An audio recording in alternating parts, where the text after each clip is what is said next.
আগামী বছর দ্রব্যমূল্যের মূল্য বৃদ্ধি পাবে না, হ্রাস পাবে না, স্থিতিশীল থাকবে, এটা আসলে শুধু আমার একার প্রশ্ন নয়, অনেকেরই প্রশ্ন। এই বিষয়টা একটু জানতে চাই। আগামী বছর যেটা হতে পারে, আমাদের কিছু ফসল নষ্ট হতে পারে অতিবৃষ্টি এবং লু হাওয়া জনিত কারণে। খাদ্যের দাম অবশ্যই বাড়বে। এর মধ্যে আমি যদি একদম নির্দিষ্ট করে বলি, তেলের দাম বাড়বে, লবণের দাম বাড়বে। দেখুন, কারো কারো কাছে 10 টাকা মূল্য কিন্তু অনেক, আবার কারো কারো কাছে 100 টাকা কিছুই নয়।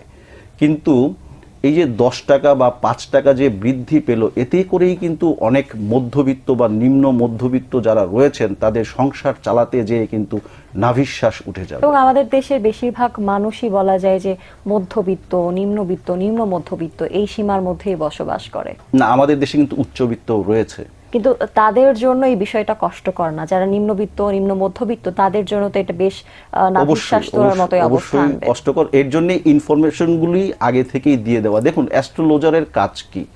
আমি আপনাদেরকে আগে থেকেই সুসময় দুঃসময় সম্পর্কে অবগত করব, এবং আপনাদের উচিত হচ্ছে পূর্ব থেকেই একটা সুন্দর পরিকল্পনা করে সেই দুঃসময়টাকে অতিক্রম করা।